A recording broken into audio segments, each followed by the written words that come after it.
tough few days for you, so thank you so much for stopping by. How's his mic? Good? Yeah? All right. Lex, I appreciate it as well. All right, cool. Are their mics good there, Josh? Yeah, good? Give me a little test there, Nate. Test. All right, there we go. Lex? Test one. There we go. There we go. For a second, I couldn't hear you guys. So, guys, again, thank you so much. I appreciate you coming to New York and for joining us. Obviously, like I said, it's been a very tough stretch for you, and I think because we haven't heard from you, let's work backwards, and let's ask the question that everyone wants to know right off the top. Why weren't you medically cleared to fight? I was not medically cleared to fight because of a situation that basically I've been dealing with since August of last year. Last year, in August, I was feeling sluggish. I was feeling horrible. I was my memory had gone out the window.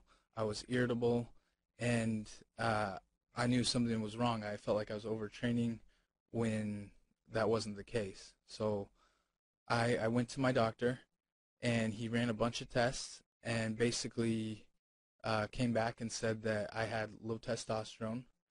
He, he recommended for me to go on hormone replacement therapy. And so immediately I took that information and went to the UFC and basically talked with the people there that know about that handle that situation, and figured out what was the plan. And at that point I went on treatment. I was on treatment all the way through to the end of the year, to the first of this year. It was monitored and everything, and so I got the fight with Dan Miller in New Jersey. We applied for the therapeutic use exemption from New Jersey. They came back and said, we're gonna grant you we're gonna let you fight this fight, but basically we want to make sure that you need this treatment. Your doctor submitted some paperwork that seemed incomplete. So we want you to do these tests after the fight. We want you to go off treatment for 8 weeks. Then we want you to take 3 blood tests. Then we want an endocrinologist to review those blood tests and basically see if you need to be on treatment. So, I followed all the guidelines that they told me. I went off treatment for 8 weeks. I took the 3 blood tests. Once the results came back in, the endocrinologist reviewed and wrote out a letter that basically said that I had low testosterone and that I was a candidate for hormone replacement therapy, and so he recommended me to go back on treatment. At that point, I went back to my doctor, and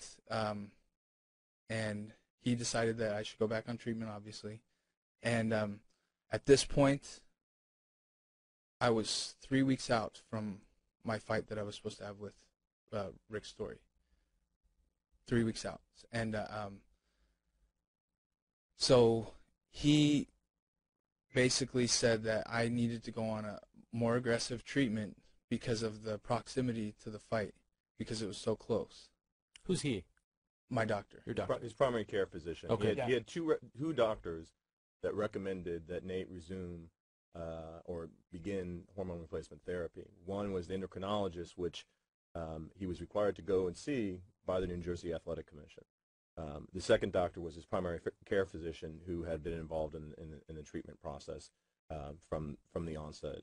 He was the one that initiated, and then once the endocrinologist had recommended, he supported that recommendation and initiated treatment with Nate. Got it. Okay. Sorry to interrupt. Oh, it's fine. So again, like 3 weeks out, I got the recommendation. My doctor decided to put me on a new treatment that was more aggressive because it was so close to my fight. He said that it wouldn't help me.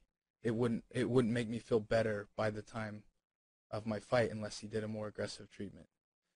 And so I was on the treatment for 2 weeks, and I took a blood test, and which is normal throughout treatment. You have to take blood tests to make sure you're within normal ranges. And that test came back high.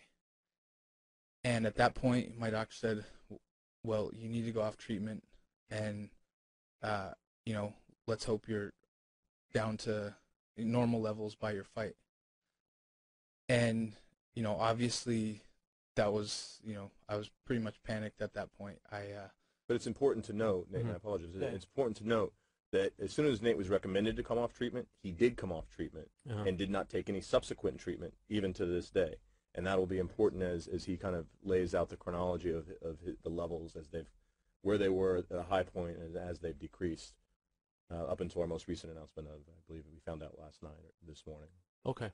Yeah. So yeah, I mean, you know, we knew that I had to be within range, and you know, obviously, I should have requested testing earlier. You know, that's one of the biggest mistakes I made, was not you know, requesting blood tests earlier from my doctor. So when we took the blood test after 2 weeks of treatment, it was high. So the week of the fight, I requested several tests. Each test showed that the levels were going down. And the last test, or not the last test, but I took a test on weigh-in day, and it was still above the range that the athletic commission was going to let me fight. But in close proximity, right? And it had been trending down significantly throughout the week. Okay. And obviously, I wasn't at that point. I was told that I didn't get to fight, and that you know, that I was going to be put on suspension. The day of the fight, I woke up, went and took another test. That test came back well within ranges. As I did another test yesterday with one of the doctors from the Pennsylvania Athletic Commission. I did another test with him, and it had gone down even more so. You know, I mean, what's important to note is throughout this process, it's not like Nate did something and didn't communicate. Right. It's actually exactly the opposite. Throughout the process, Nate was aware of what his requirements were. He proactively communicated to the appropriate bodies what he was doing. You know, before he was asked for test data, where he was in terms of meeting the compliance with New Jersey Athletic Commission, we were providing that information to those bodies. So Nate was hiding nothing. This is a young man who made every effort to comply. He got caught in a difficult situation in terms of the timing and a new treatment being suggested by his healthcare provider. You know, when he found out that the tests were high after that point, we ran out of time.